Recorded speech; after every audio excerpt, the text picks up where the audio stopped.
Welcome to this brief overview of shareholder agreements for companies.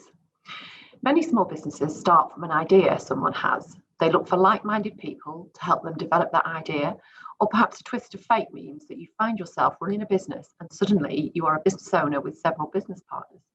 How do you make decisions, and what do you do if there is a disagreement or someone wants out?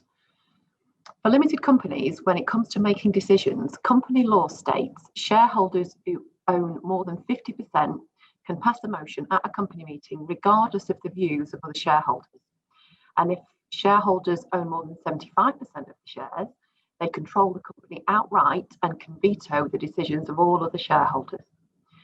This may not suit all business situations, especially where you have two or more founders holding equal share capital, or a group of owners with varying amounts of capital, some of whom are directors and some who are not, but who are all working together for the company's success. A shareholders agreement is entered into between all or some of the shareholders in a company. It regulates the relationship between the shareholders, the management of the company, ownership of the shares, and the protection of the shareholders. They also govern the way in which the company is run.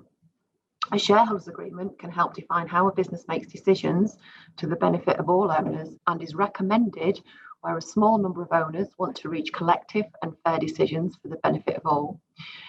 Recommended where some owners may want to be able to influence decisions that are particularly relevant to them. And is also recommended where some shareholders may not be directors and cannot influence operations on a day-to-day basis. Typically, it is seeking to deal with the 3 Ds of death, disability, and disagreement. It may also cover a variety of other significant areas, for example, retirement and buyback of shares. Our view is that every agreement is individual to each set of shareholders, so there isn't a one-size-fits-all, and legal advice is absolutely advised. It is possible for shareholders to draft their own agreements using resources which you can find online. There are several providers of online forms, but as we said, legal advice is recommended to help you draft an agreement, and advice from the accountant in terms of any tax implications. A properly drawn up and comprehensive agreement can protect minority interests, clarify who makes decisions, empowers all participants, acts as a record of agreement, can help keep your affairs more private, and can offer flexibility if and when situations such as retirement, death, disability, and disagreements arise.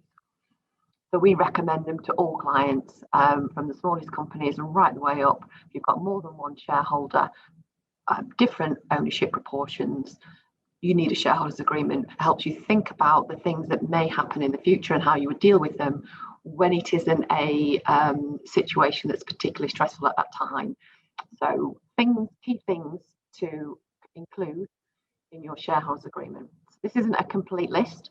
Every circumstance is different, but as a minimum, we would expect to see, obviously, the company details, including the structure, directors and the officers, the purpose and aims of the company, the equity split of shareholders, who the parties are to the agreement, shareholders' rights, obligations, and commitments, the decision-making processes on major issues, required voting majorities, and day-to-day operating decisions, restrictions on the sale of the shares, rights of first refusal and preemptive rights to acquire shares on leaving, retirement, death or disability, death, disability and other retirement compensation payments, management contracts, director approval and remuneration amounts, insurance and other protective requirements, professional advisors and change of professional advisors, dispute resolution, changes to and termination of the agreement, buyout provisions for any shareholders that are leaving, and the valuation of shares on changes and valuations of the business.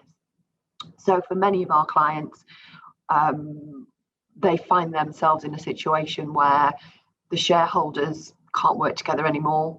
It might be quite friendly, just circumstances have changed, want to retire, want to exit, want to do something else. Other times it's much more challenging than that.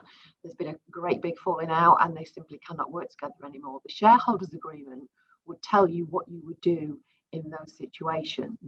So without it, you're having to thrash it out between you to try and get to the answer, which, like I say, will probably result in the main winners being the lawyers, helping each party get the best outcome. And a bit like a divorce, I guess,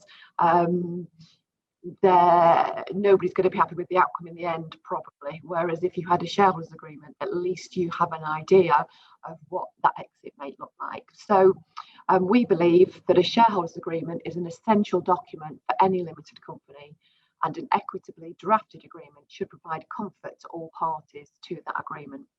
So do get in touch. You don't need to be a new company to need a shareholders agreement. You can bring this in at any time.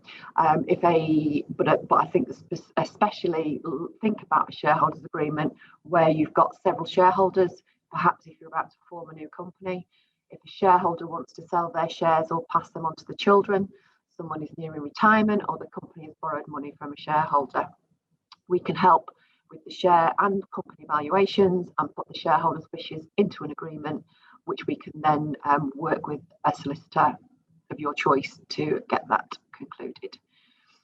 Any questions, please do get in touch. Thank you.